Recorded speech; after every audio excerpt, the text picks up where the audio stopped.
everyone. Today we got to play Agricola. This is a farm-themed worker placement game that plays 2 to 5 players. But before we get into it, don't forget to hit the subscribe button and the notification bell because we're awesome and you want to know more about board games.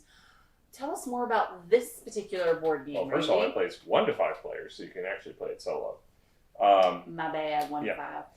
It was released in 2007. It's got a rating of 7.5 on Board Game Geek, a rank of 32. It is listed as averaging 30 to 150 minutes. The game itself, I guess with 5 players, could be that long. I think it was the other night. Age 12 and up. Designer is Uwe Rosenberg, who designed a lot of games for Lookout. Lookout is the publisher of Lookout Games. Clemens Franz is the artist, and as you mentioned, it's worker placement, but it's also drafting and hand management and several other mechanisms in it, but those are the primary. Okay. All right, so let's talk about quality of pieces. So it's pretty straightforward. You have a lot of cardboard chits. You have literally basic... Large Catan wood. Large Catan. In this case, they're fences, not roads. Yeah, but then you literally have the same village tokens, and you have a bunch of cubes and circles. For the.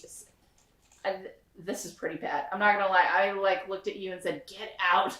Yeah. Our Stonemeyer. We got the Stonemeyer ones mixed in because the pieces themselves are kind of lame in this because especially because the colors are the same this is clay, which is a light brown, but the wood is a dark brown. Yeah. I had a lot of problems being like, what am I getting? What am I grabbing? Well, it's not only that, you've got the same colors between the food or the animal resources as you do the building resources. But this is a stone. So you have to remember squares are pigs, circles. Now they do have them on the cards reflected that way, which helps, but still, it's not convenient. And there is a ton of setup for this game. The setup's astronomical, and then quality of cards very no linen finish, but I do think they're pretty good quality thickness. But there's no finish. We've played it many times, and the cards don't really show any wear, so they're doing pretty well. We don't have them sleeve. So quality overall, though, I would have to say is probably. I mean, there's a lot of bits. Yeah, there is a lot of bits. There's a lot, yeah.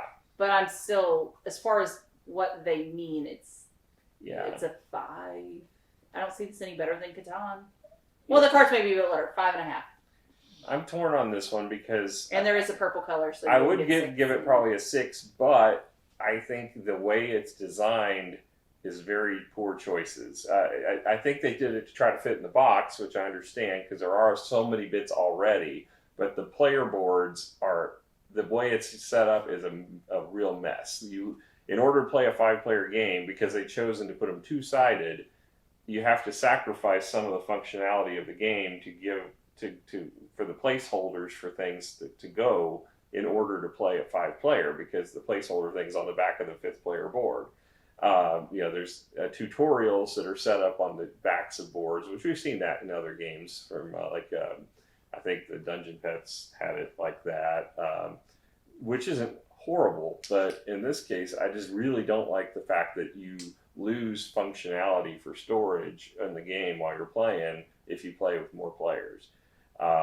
So from that standpoint, I think I'm going to bring it back down to a 4.5. Ooh, that's rough. Yeah, I mean, when you have the components interfere in my way feeling with the gameplay, it costs you some points in my eyes.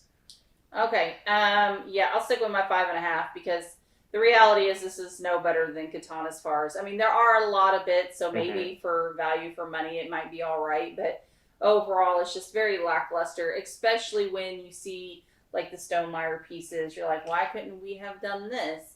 And not only that though, but even playing the app.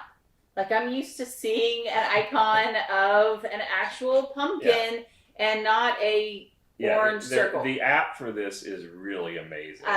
So, hey, if we were grading the app, it would be top notch, okay? Yeah. But sadly, we are not. We're actually in board game. So, let's move on to theme. So, I remember when we first started gaming, the fact that the farm theme always got me into games because I'm a builder, and what are farms if nothing but building a farm and plowing and producing and things like that. It's actually a really great theme. You have to feed your workers. You're trying to get enough animals to reproduce. You're trying to plow. You're trying to plant. You can learn occupations and you can build your family. I think it's integral into part of the gameplay. So for theme, I'm going to give this a 9. I think it's really, really solid. And I think that's probably my biggest problem with the quality of components is that the theme is so good, and then you put these crappy quality components in, and it just drives the theme down. Like if I just looked at the aspects of the game, and even the art's really good, I want to give it a 9. But then that quality of pieces just steals the theme for me. I mean, what are your thoughts? I don't think the art is that good. I mean, it's okay. It's okay, but it's not bad. I mean, it's an overhead view of the farmland, and all the animals are kind of tiny on the pictures. But it's very similar to what you see with Imperial Settlers and that kind of game. So it's. But I'm talking about the theme, like it's really incorporated. Yeah, no, I mean, definitely in the gameplay they have taken the elements of the farming and incorporated it. And when we get to talking about mechanisms and gameplay, I'll get more into that. Because there's certainly things that I really like, and we'll get to those in a little bit. But as far as just looking at pure art, I don't think there's a lot of yeah, it. I even know, but the art's okay. Yeah. But my thing is the theme is heavily incorporated into definitely. the gameplay. It does entrench into the gameplay. And my thing is you could really wrap yourself in building this farm, which we do in the app, or at least I do in the app, because it's there. You're really building a farm. The problem I have with the board game version is the pieces really draw some of that theme away. So it's like I don't think I can legitimately give it a 9, but I almost feel like we've already penalized for quality of pieces. So I'm just kind of torn because it steals some of the theme, and it's kind of a bummer. Well, the other thing is because we're so accustomed to playing the app, you've got so much of the theme built into that app with the animals in the background moving around and the farmers working and all of that. So it's you're used to seeing that in the app. Obviously, you don't have that in the board game. The board game, my biggest frustration in the board game is just the setup of this game. And this thing's a beast. It takes your entire table. We had to have an auxiliary table to play 5-player, and it takes forever to set it up. And then the game seems like it's over so quickly. Whenever it's a 2-player game, now if you played 5, it was way longer. But with 2 players, you can play it in like 30 minutes or less, and it's like, why did I spend all that time setting it up? But as far as the aesthetics of the game and the fact that it is integrated into the gameplay as much as it is, I think I'm going to go ahead and give it a 7.5. I think that's where I'm at. I don't feel like the art is good enough to push it any higher, and I just the setup time really takes away from me as far as gameplay. But that has nothing to do with the theme, though. No. Setup has to do definitely more with gameplay. Well, we'll get to the gameplay. I don't want to penalize the gameplay for it because that's where it shines. So, all right. So, setup 7.5 is where I'm sticking with. All right. So moving on to rules. Honestly, we learned, but I learned by trial by fire on the app. It told me what I was allowed to do. The rule book is a bit of a beast. It's 12 pages and it's really large book. When you get into it, it's very small print in general, but then when you get into the appendix, pictures are itty bitty. Then you get into really tiny print. There's just so many cards in this game and so many things to reference. At least they include them all. Well, not all of them. I don't think. Certainly, they don't include any of the expansion stuff. I mean, they may include all the cards from the base game, but because they included them, it's just. I mean, instead of adding more pages or having, you've got it just really. It's almost like it's a subtext font. It's just tiny. So, and I don't think you gain much more from reading this as you do just looking at the cards, unless you just want to know what cards are available to you. I would just read the card, guys. Yeah, I mean, they're just very straightforward. They've crammed so much in here that it's almost no point in reading it. So the actual gameplay ends at page 9. But here's the thing, though. Would you be upset that they didn't put the cards in the back of the game? In this case, I would rather have the second appendix book that had the card reference, and it had to be much more thick. I mean, you could do another one this thick or a little thicker even to have a reference for the cards. Well, I mean, but there's a cost associated with that, right? Well, absolutely there is. And that's the thing, is I think there's so much crammed into this game already. And, again, gameplay is where we're going to talk a lot about this. But there's just so much to this game that they tried to cram it all into this rule book, and I think it's at the detriment of the score of the rule book. It is kind of hard to pick up for the game from this. If you want to learn this game and you've never played it, I highly recommend playing the app, and it will teach you the game much better than this rule book will. I'm going to give this rule book a 5, I think. I can't give it any higher. Okay. So moving on to gameplay. So it's actually pretty straightforward. You have your player board, and you end up only starting with 2-roomed wooden hut, okay? And you have 2 workers, 1 worker to go in each of those rooms. And you are building a farm. Ooh. So what are the actions going to be? So the actions slowly build. So you have a starting limited amount of actions, and each round another action opportunity gets flipped over, so you can do those things. And obviously that works out because you're obviously going to build your family. Well, some of people may end up building their family and have a lot more workers at the end of the game to the max of 5. So we're just going to kind of go over just like the beginning, the main concepts of the different actions you can take. So you can gather resources, right? So there are spaces that give you wood, clay, stone, reed, and food, as well as vegetables and wheat. And there are many different actions that do a combination therein. So just depending on the location that gets revealed or and that as is well starting. as animals. Yes, and then the animal resources, which are pigs, cows, and sheep. And so there's that piece. But before you start playing your actions, you're going to get a hand of minor improvements and occupations. And this is where the game, in my opinion, shines. I love drafting as an element of a game. Terraforming Mars, the game itself wouldn't be anything like it is unless the drafting aspect was part of it. We played it without the drafting. It's not nearly as fun. Same for this game. This game shines by the drafting. The strategy of how you set up your deck of cards by pulling the cards that go together is really key to this game. We played without it last night because we had new players that had not experienced it. We would have dominated as far as the selection if we had. In this case, I felt like it was not nearly as fun of a game because we got really crummy hands. I don't even want to talk about my hands. Yeah. I played one occupation only because I had to have an occupation to play a minor improvement. But when you play this, there's the strategy of setting up.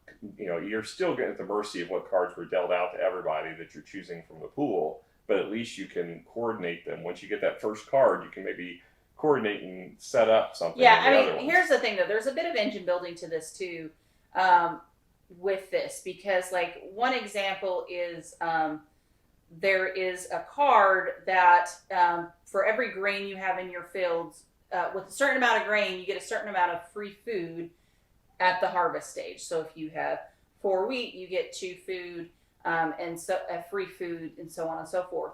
And then there's another occupation that you could play that allows you, when you take the grain space, you automatically plow. Okay, so if you do those combos together, it's really great because all you have to do, I grain a wheat, I grain a plow. I do that 3 times. Then I sow the wheat. And then I end up, look, now I get 3 food in a round. That's and when you only need 4 at the very beginning, that's very, very helpful. And then you've got wheat coming out your ears and you're going to go build an oven, but then you could go the carrot route. Like there's the carrot farmer that if you go to the plow, you get a carrot if you spend a thing, and getting carrots right off the bat's really, really great. And then you can get an occupation that allows you to turn in a carrot to get 4 food automatically. So you don't even need to build.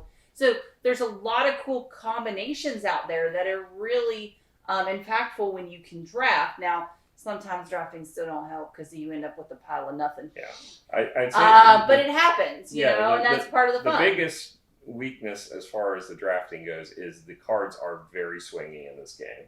you'll have some that are very powerful, and then there's some that are just, why is this even in the deck? But that you say that, but at the same time, there are certain ones that you always choose, and there's certain ones that I always choose because I find benefit in them. Like the one you always end up leaving me is like I forget the name of the card, but it allows you to place a stable, and you spend 1 food, and you get to fence the stable. And so you always leave that behind, but I find that so useful because essentially I'm spending 2 wood to completely fence and stable an area. Oh, no, I know it's a useful one, but I'm usually sacrificing it, giving it up because I'm getting something I feel better. Right, but then some of your cards that you choose, I'm like, what am I going to do with that crap? But we make it work. The thing is that's what I like about this game is you can develop a play style in this game. Yeah. Whereas a lot of games you just play and you don't have your own unique style that you play with. You and I have totally different styles we always play with. You fence all the time. I very rarely fence when we play 2-player. But you're heavy vegetables. But the thing is, though, I've noticed this, but you have to play differently when you play like 5 or 4 players because food is a lot more. Right. That's what my next point was going to be is that when you play this game, it's almost like it's a different game based on player count. It really is, guys. It makes a difference. You have to plan. Like, you are not so good at the 4 or 5 players where I'm a lot better. You played it a lot more at 4 or 5. I've played it about 95% of the time. It's been 2-player. Right, but it dramatically changes it because I'm like, I'm going to go get my food. Like 5 players, there's not enough fireplaces and cooking hearths, and so if you don't get one of those, it can be really hurtful unless you go the wheat route, right, and you get that oven. So that's the amazing part of this game. Like sometimes you can be like, well, and then the other strategy that me and you don't play, but I've seen played, is just building major improvements and collecting resources and spending the resources for food. I've seen that one, and that one's been pretty brutal. And when that comes into play, like I have to figure out how to handle it. That's why I'm so used to being like, I'm gonna go get my cooking hearth right away because if not, I'm out of luck and I don't know how I'm going to get food. But I mean, that's why what I find so special and unique about this game and why I think it earns the rank of 32 out of however many games on Board Game Geek is because it isn't just you play a game one way. This is you have a style that you develop on how you play this game. Well, but it also depends on the occupations that you come up. It depends on the occupations. And minor improvements have a major thing. Like, I mean, heck, if I get the axe, I'm going to be like, well, I'm going to be building. I don't know what else I'm going to be doing, but I know I'm going to be building my house really quickly. But where am I going to get my stone, right? Like, so if I get the axe, it requires a stone. So it's like, all right, what occupation or what thing gets me a stone, right? And so there's a lot of cool things that can happen in this game. And the playability is fantastic because we play this game a lot on the app. I'm not going to lie, because you don't have the setup. But very rarely do we play it in the board game version because of the setup. And it's not just the setup. I mean, you can see the table. It takes up a ton. But on top of that, depending on number of players, you have to go through all the decks and remove cards based on player count. And it's just a beast to take this up, put it up together, and take it down. And heaven forbid somebody show up late, and you've set it up for one player, and then you have to go back and redo it again to change the distribution because it changes. Not only does it change the occupations and the minor improvements, but also the action cards that you have to play are based. Additional ones are based on player count. So you have to get all those and rechange those out. And I mean, it's a nightmare to get this out. So we don't play it very often. But the frustrating thing is the app is limited to just the cards that come in the box when you buy it. Listen, they need to do the expansions. I will purchase whatever it is. But what I will say is kudos to them. This is a game, another one that we've talked about several of these lately. They give you expansions built into the game in the box. So this one comes with 3 sets of cards already in the box. It has like beginner, intermediate, and advanced versions already in the box. So you can, and when we talk about cards, this is one set of cards, this huge stack right here. I mean, it is a ton of cards you get, and this is just the occupations are very, very varied, guys. Yeah. Like I always love the wet nurse. If I can get the wet nurse, that card is broken. No, I don't think so. You can win without it. It's just you have to. Well, let me rephrase. Wet Nurse is not as powerful in multiple players because the food you've got to get, and food is so scarce it becomes very, very difficult. So there's aspects to it that are. Plus, you also have 2 birthing options. Yeah. In a 5-player, so it just there's a lot of things in this that are fantastic. I tell you, what's powerful is the lover is really nice. Yeah, because you start with your third person like right out the gate, and that one's like super nice. So, and just like most worker placement games, you can gain additional workers. In this game, it's almost critical to gain the extra workers because there's 2 workers is very limiting, especially as more actions come into play. Yeah, I've seen it done. So I did play a 5-player, and someone did only have 2 workers, and they managed to pull it out. But they strictly, they got their food engine built to where they never had to get food. Yeah. And they, so that was pretty straightforward, because there are sometimes, especially with the 5-player and you have 5 people, your 4th and 5th character doesn't really do much sometimes. Oh, yay, I got certainly last night. Yeah, that's what happened to me. Look, I got players. a food, guys. 1 food. I had 5 workers, and I still couldn't do anything. And a worker costs 2 food, gone. and it was like, if you get 1 food per thing, you're barely paying for the worker, right? So, I mean, that's the piece of it that is, interesting. There are a lot of things, and I've seen a lot of people win in very different strategies, and it's super cool to see some crazies. I'm like, you won by having those occupations? What a combo. So I thought that was always interesting and fun. And I always have fun. There's a certain combination that I ended up doing that I only had to pay 1 reed to build, and it was so nice. But by the time I got all the cards situated, you had already had 5 players, and I was like, well, that was kind of pointless. But it sure was nice, the fact that I could do it. Yeah. So that was fun. All right, score. We got to give a score. If I was scoring the app, it'd be a 10. No question. Absolutely a 10. It is a 10. It's such a 10. The board game is harder to score because the setup really impacts it, as we talked about. Well, and then the thing gets taken away with these components. But, I mean, it it's funny. It's rarely that you get to see when going to the app, it gets better. Because there is something about that tactile movement. And in this case, the app's better. Yeah, by far. The only thing is I wish that you could get all the cards because there's a ton of expansion sets that they created for this, and we just played with the first one last night, and that was because we had the opportunity to, because we had the cards, the actual cards to play. But as far as the game itself, when we play it here, I still think it's worthy of a 9. I don't think I can give it a 10 just because of all the setup and takedown. It's going to take a while to put this away tonight. I know. And you're going to ditch me to make me do it. I know. That's the way it always is. Listen. I love you. And, you did marry a gamer wife. So I think that should, Gamer wife who doesn't like to set up or take down games or pay attention to rules. Hey, but at least I'll play them with you. Yes, you will. So it could be worse. So, yeah, as far as the game, I still think it's a 9. It's a shame that it takes this long set, but it is because it's so much to this game. And we only touched the tip of the surface as far as what you do in the game, because you have to build out your farmhouse to store people. You have to build fencing to store your animals. There's stables for animals. So, there's so many options. Plowing. The minor improvements. Yeah.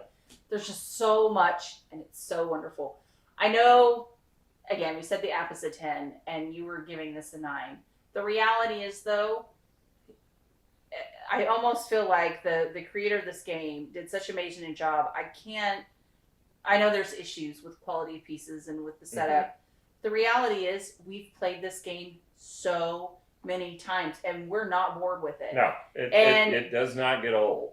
And so with that, I'm going to have to give it a 10 because of playability. Just the fact that you can play this over and over and over again, and you don't feel like you're, pigeonholed. You know what I mean? I do think there is sometimes that you get stuck in a rut, win certain games. Mm-hmm. But this doesn't allow you to stay stuck in a rut, depending on your occupations and depending on your minor improvements. Yeah, there's a preferred way to play, maybe, because of, yay, I got, the wet nurse and the architecting combo. Great, I practically won this game, So, or for me, it's the fencing with something else. I do a combo there, and it's so nice. I end up paying 1 wood and 1 food, and then I got a complete section, right? So there's things out there that are fantastic when you get those combos. A 10 for me. I can't, as much as there's issues. Well, you don't have to take it apart. So it's easier for you to give a 10 when you can walk away from the table and leave me to put it away. I tell you what, I will put my player board away. Thanks so much. This is what I deal with every night. But you have... I have a gamer wife, yes. So, all right, guys. Well, thank you so much. We had a blast, and hopefully you guys did too. Hopefully you will join us again. We'll catch you guys later. Bye. Bye.